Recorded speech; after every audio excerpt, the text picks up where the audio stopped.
Look at solving some equations. Now, the kind of equations we're going to do are going to involve logarithms, but not all the same way. In fact, actually, the first type of equation we're going to do, I guess I kind of lied a little bit. It does not involve logarithms at all, but the reason I go over it is so you don't confuse it with the rest of them. This type of equation is when the variable is in the base. Now, we actually have talked about this kind of equation this year, but I still like to put it in this lesson, like I said, so you don't confuse it with what we're going to spend most of the period on. You see, when the variable's in the base, that's kind of a normal place. And what you're going to end up doing, you've seen this before, is you're going to end up isolating and using reciprocals. Again, when I show you this, you'll be like, okay, we're going to isolate the exponent expression, and then we're going to use reciprocal powers. Let me remind you of this. And again, have your calculator handy would be a good idea. By the way, most of these boxes will have like a little statement, and then we'll have two examples. Yes, just so you can plan accordingly, we'll have a little statement and then two examples. Now, remember, this is an equation, 3x to the 3/5 minus 6 equaling 0. And kind of like you've done many times in the past, we're trying to solve for x. I do like to kind of focus on what I call the heart of the equation. In this case, the heart of the equation is the part that has the variable and kind of whatever goes with it. Well, we got to be careful that we understand that the only thing that's like with the variable is actually the exponent. That's what I mean by isolating. Isolate the exponent expression. So we're going to pay special attention to x to the 3/5, which basically means get rid of every other number. So move 6. I hope you're just going to add 6, divide by 3. I think we can kind of do that in one step, right? Add 6, divide by 3, and we end up with 2. Now, what we really end up with is x to the 3/5 equaling 2. And here we get to the sort of the special step, which, as it says up here, is to use reciprocals. So to kind of remind you, when you have an exponent of 3/5, you can undo it by raising it to the reciprocal. So I'm going to do a reciprocal power, 5/3. But I'm going to do that to both sides. I'm going to do 5/3 to the other side also. This side cancels, so bye-bye, exponent. This side, 2 to the 5/3. Well, I know you've done it before, but just make sure that you understand your calculator, its exponent button, and maybe being careful about the fraction 5/3. On my calculator, I had to put parentheses around 5/3. Okay, a lot of the answers are going to be decimals, no big deal. Let's try to use 3 decimal places. I know I say that and sometimes I don't, but just allows for a little more precision. So we've got 3.175. Okay, nothing too fancy there, but let's try one more, which does have something small to say to us. The equation looks kind of easy. It's x to the 4th equals 100. As you write this down, I know it sounds kind of easy, but x is in the base. The variable's in the base. Why am I saying that? Well, for the rest of the lesson, it's not going to be there. So when x is in the base, you can get the job done with reciprocals. It's as easy as doing the reciprocal of 4. Of course, that's 1/4, and you can raise both sides to the 1/4. Maybe you're wondering, what's the catch here? There has to be a catch. The problem seems too easy. Well, there is. There actually is a small catch. If you pop that in your calculator, you're actually, just so you realize, you're actually doing the 4th root of 100. I mean, you don't need to rewrite it, but you can kind of just think that, oh, okay, I'm doing the 4th root of 100.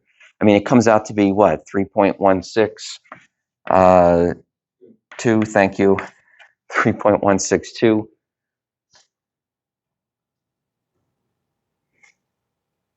But what I also want to say, or sort of ask, is what else does it come out to be? What else is the answer? What do you mean? You know how you do the square root of a number? And hopefully we've kind of grown to realize that the square root of a number is plus or minus. That's because the plus and the minus work. Well, guess what? Any even root, any even denominator, any even root will always produce a plus or minus. So as soon as I did the 1/4 power, as soon as 4 was in the denominator, as soon as I had an even root, I was destined to end up with plus or minus. And so, yes, it's 3.162. Yes, it's negative 3.162. You always get plus or minus when you have an even root. Okay, now, just so we're sort of aware, that means that back up here with this 5/3, wait, what was the root? Okay, yeah, the root is the denominator. Okay, we were okay. Okay, we didn't miss anything there. But if that number was even, I would have put a plus or minus on my answer. Okay, that's what happens when the variable's in the base. Now, for the rest of the lesson, things get a little bit more fun, maybe a little more new, but that's because x ends up in a new place. Now the variable's in the exponent. The variable's in the exponent. Now this time, instead of me giving you the little technique, let's do an example, and then we'll do the technique. So if you want to save space, however you want to organize it, we're going to do 2 problems, but leave maybe some space for a little statement.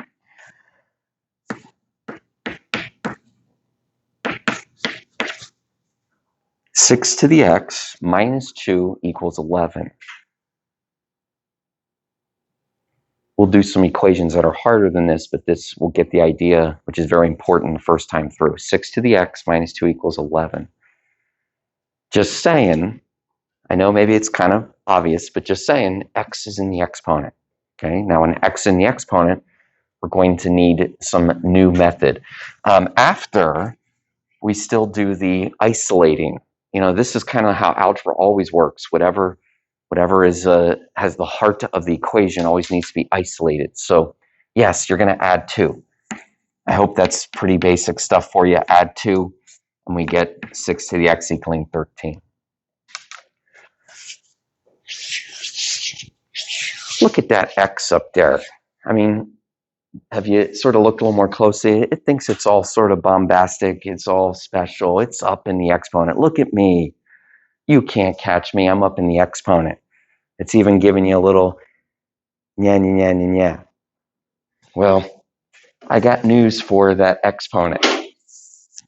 I brought along my trusty log. You said, no, looks like a baseball bat. It's actually a log, but it is a baseball bat that the kids used to play with. Looks like the dog played with a little bit too. Got some nice dog marks in there. At the top of it, it's not a salt and pepper shaker. It's actually a little speaker. I think when kids would like hit the ball, there would be like a cheering sound. And you can even look inside. You can like store things in there, or it's just actually falling apart. So what is this? Well, it's a log. And what I'm going to do is I'm going to slap this equation with this log. You know what happens when you slap an equation with a log? Well, let's find out. I'm going to slap this side, and I'm going to slap this side. Now, you say, what are you doing, Miss Nair? It's kind of strange. I do like baseball, but actually what I've done is I've slapped, or I've taken the log of both sides. I've taken the log of both sides. Okay, now, just so you know, this is like mathematical. Baseball bat or no baseball bat. Doing the log of both sides is good algebra, because I can always do whatever I want to both sides as long as it's the same thing. But why did I do it? Why did I do it? What happens to an exponent in a log expression? You can say it. What happens to an exponent in a log expression? It comes, right. It comes tumbling down. It moves to the front. When you slap it with a log, boom, you knock that exponent off of its high perch. Okay, you actually make that exponent come down. Now that's a property, but mathematically, we now have a new version of this equation. I mean, look, x, you're down where you're supposed to be. You're down where I can catch you. You're down where I can solve for you. I hope that when you solve, you're just going to divide both sides by the log of 6. Again, pretty easy stuff. So we get the log of 13 over the log of 6. Now I see some of you punching that in your calculator. That's good, because obviously that is a number. That is a number.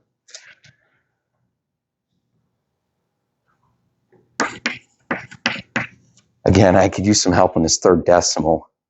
Another 2. All right, 1, 4, 3, 2.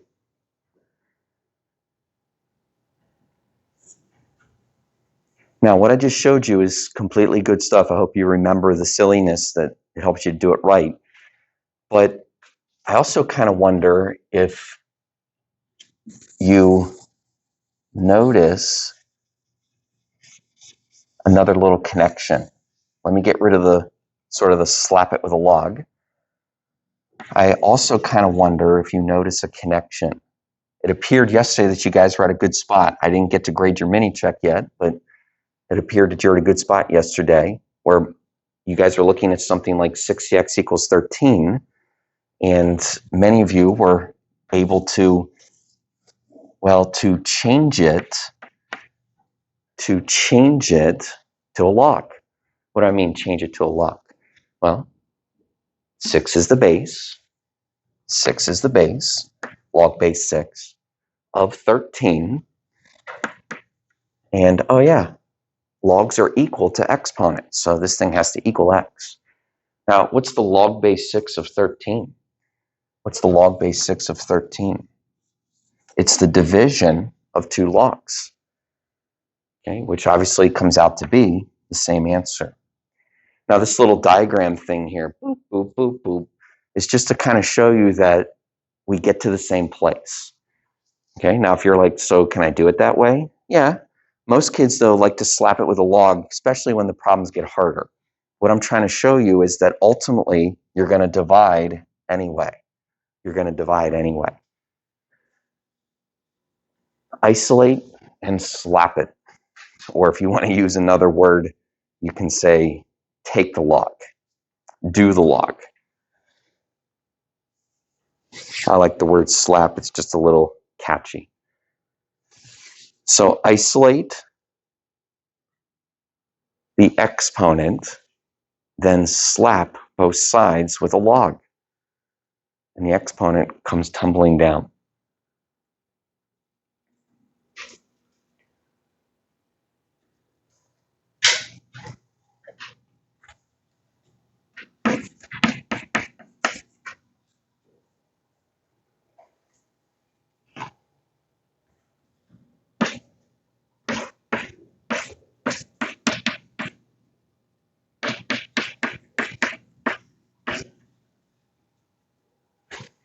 When you're ready, here's an equation.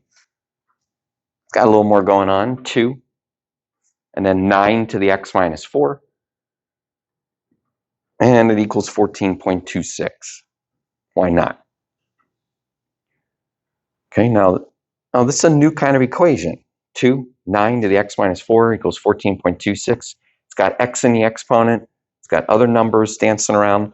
Let's kind of take care of each thing at its own time. First thing first, isolate. Now, that little box I'm putting around that's important, because that's the box that kind of contains the heart of the equation. The heart of the equation is the part that has x and anything that's with it. In other words, I need to isolate, divide by 2. Okay, again, basic stuff, but divide by 2 would be definitely the first step. So when I divide both sides by 2, we get 7/13. Here's the key, though. Here's like this new thing. Look at x. Look, it's up in the exponent. Can't catch me until you pull out your log. And when you take out a log and you slap both sides with a log, okay, now when you slap both sides with a log, it has a big impact.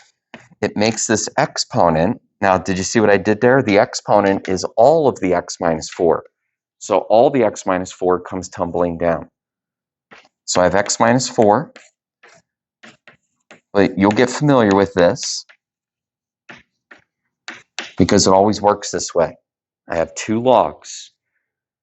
They need to be divided. They need to be divided. So we'll divide both sides by the log of 9.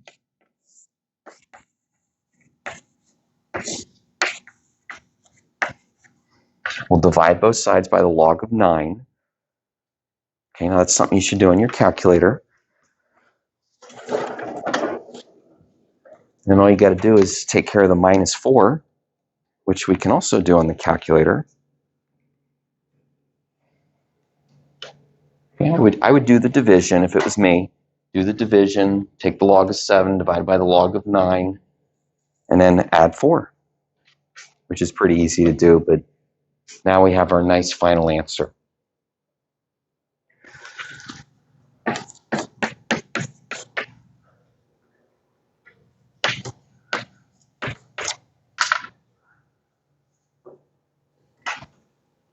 Okay, 4894.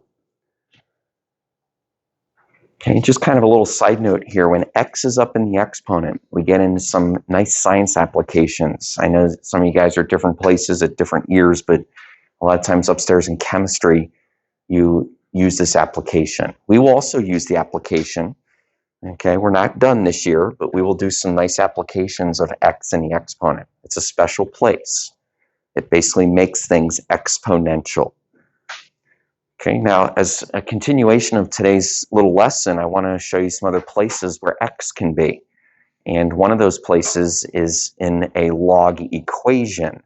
Now, a log equation is an equation that starts out as logarithmic. What does that mean? It starts out as logarithmic. It just means it starts out with an log. Okay, now we want to be careful that we don't necessarily use our newfound trick. In other words, we don't want to necessarily use a log to solve for a log. Let me give you the technique this time. I'll give it to you first. I want you to see this word. Now it says to isolate the log. That's kind of like always what you do. You always isolate. But then here's this word. It says exponentiate. Exponentiate.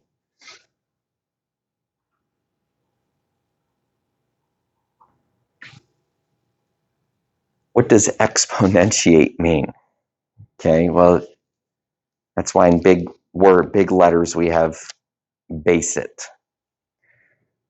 It's a new technique. It's not hard, but it's a new technique, and it'll involve this idea of basing. Let me show you.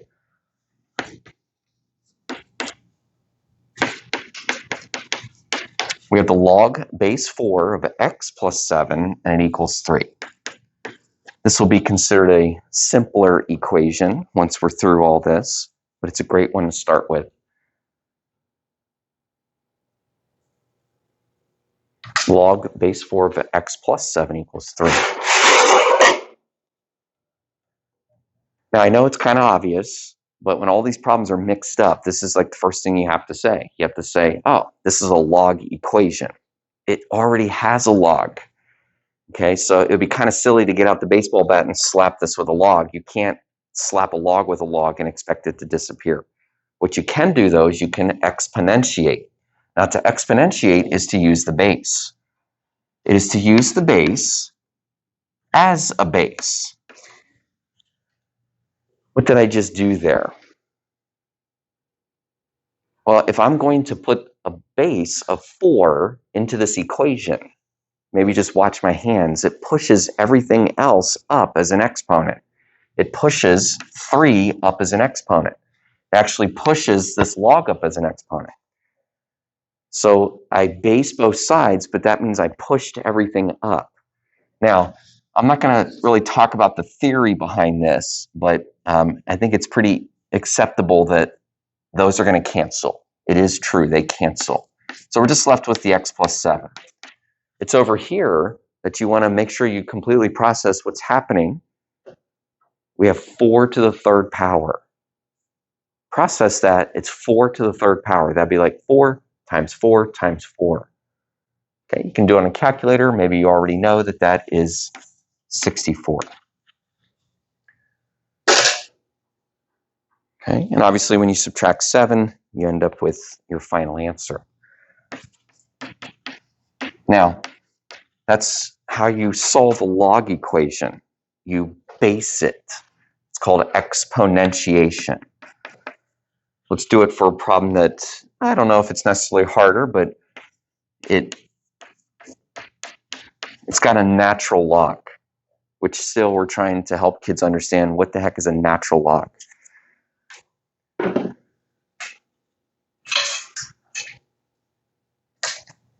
Okay, well, yes, there's a natural log, and we'll talk about that, but you know how we say here to isolate? That's very important. You have to process that whatever has the x is the heart of the equation. So the log is what has the x. In other words, the 2 has got to go.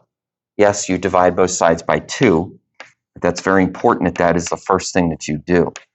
Now, the reason that's the first thing you do is because when I base both sides, I want to have a clean, crisp log.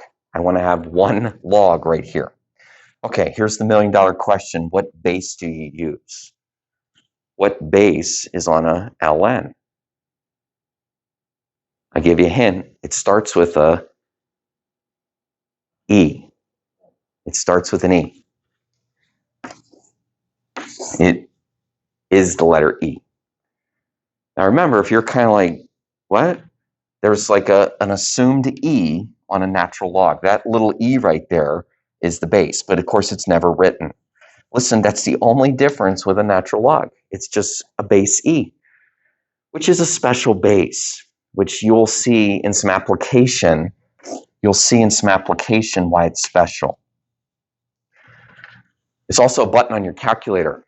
I know we've done a little bit of this, but make sure you can do it. Now, know your calculator. It depends on the model that you have. Some of you have an e to the x button.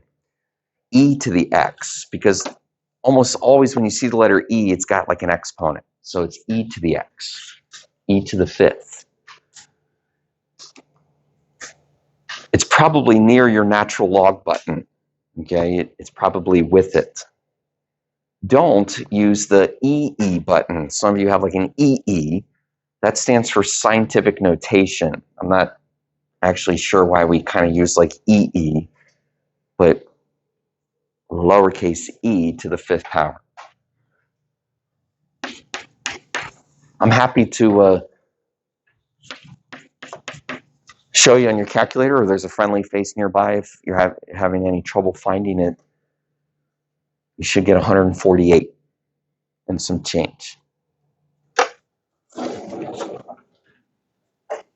All right, now again, this is good stuff. There's a lot kind of tied into this lesson, and if you're like, I think I'm good, when all the problems get kind of mixed around, that's when it gets interesting, but we're still keeping them separated. I'm going to go ahead to this last category. We actually just kind of called it advanced logarithmic. Advanced logarithmic.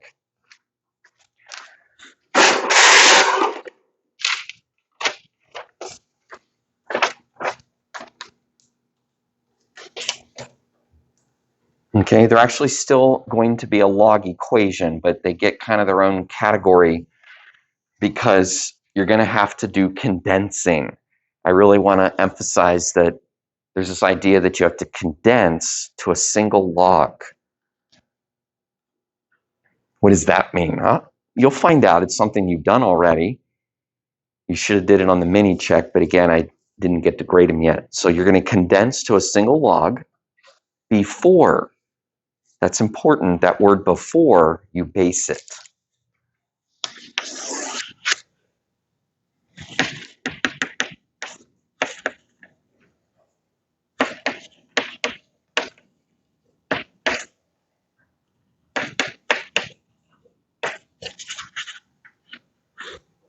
It doesn't usually take much convincing to say, okay, this is a little different variety of an equation. I've got the log of 12 minus 2 log x, and it equals the log of 3. So again, it's got a bunch of logs. It's not like there's just one log up there.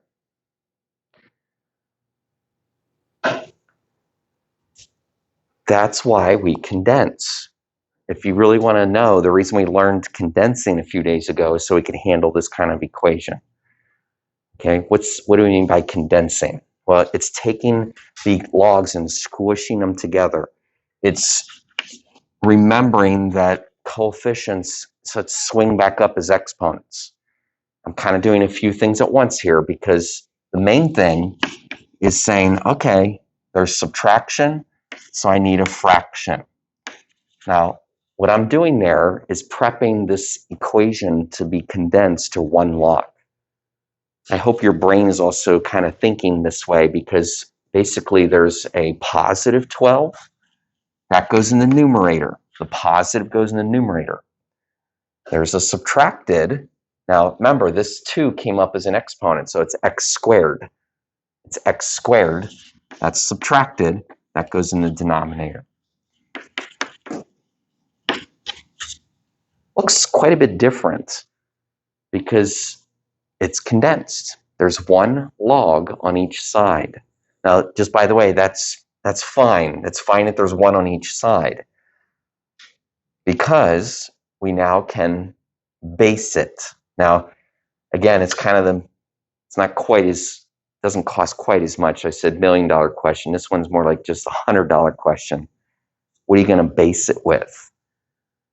What are you going to base it with? What's the base when it's not written? That's correct. It's 10. It's base 10. So we do a 10, or technically we do a base 10 to both sides. I didn't really tell you why that happens, but it happens. You cancel the logs, and now you're just left with, well, honestly, you're just left with like an equation. You know, whatever you got to do. That's not necessarily like your most basic equation, but I hope that with a little bit of algebra, maybe a little bit of cross multiplying, or maybe just realizing that you're going to end up with an x squared equaling 12 divided by 3. Again, it's basically going to be 12 divided by 3. Now, when you take the square root of both sides, you actually get, I'm going to swing up this way so I don't run out of space. You get plus or minus 2. However, if you had forgotten the plus or minus, you actually would be more correct.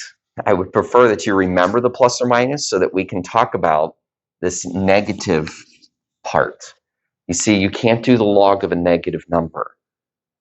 You can't do the log of a negative number. So since I'm trying to do the log of x, it wouldn't make sense to try to do the log of negative 2. So like I said, if you had forgotten the plus or minus, you technically would be more correct, but I would prefer that you remember it, or you say, okay, I don't need it. I just need the positive. Okay, maybe you want to make a little note to yourself that you can't do the log of a negative number. That doesn't happen much, but if I didn't tell you, I wouldn't be kind of giving you the full truth. All right, we arrive at the last problem.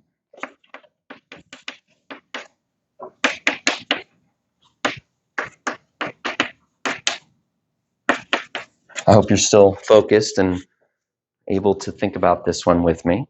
It can look a little intimidating. It's the log base 3 of x plus 5, and then there's a plus log base 3 of x minus 5, and then it equals 2.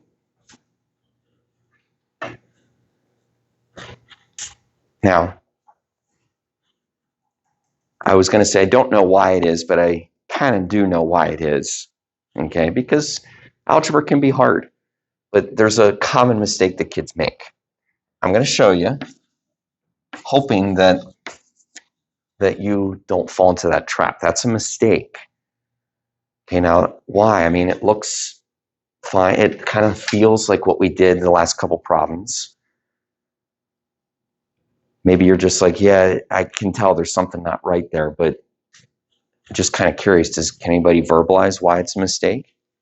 Is it because you can condense it because they're adding? Good, that's a great reason. It says up here that you're supposed to condense to a single log. So again, that just follows the directions perfectly. The other kind of sort of mathematical kind of big idea reason is that when you're doing something to an equation, you can only do it one time to both sides. So it's kind of like I sort of did it 2 times to this side.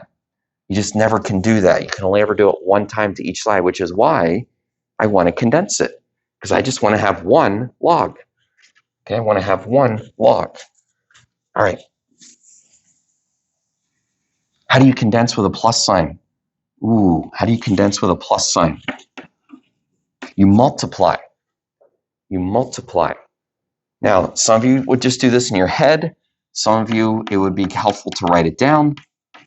But do you realize what we're asking for? We're asking for the multiplication of x plus 5, x minus 5. Like the FOIL method, the distributive property. Okay, so I'm going to multiply and get x squared minus 25. I'm going to multiply and get x squared minus 25. Okay. I want to give you a chance to process that. We condensed with multiplication. Again, it was like a FOIL. It was like a FOIL method. All right. Well, hey, remember that 3 that we were trying to do to both sides? Now you can do it to both sides. Now you can do it 1 time. And this is obviously the key step. This is that thing called exponentiation. Love to see you get this right. It's 3 squared. I know we know that 3 squared is 9, but I've seen silly things there. It's 3 squared, so it's 9. And now you're just kind of solving x squared minus 25 equals 9. Add 25. Okay, hey, if you add 25, you get 34. You actually get x squared equaling 34. And if you take the square root of 34, now it's fine if you want to do the square root of 34. You probably should. You get a decimal. You get 5.8. Choose some help on that 1. And if you're on the ball, you would say, hey, that could be plus or minus, but I don't want the minus. You don't want the negative. You can't do the log of a negative number. Okay. Hey, you guys you've done well. We've worked through logarithms. Will you finish well? This is an important lesson, just like all of them. So look at the homework helper.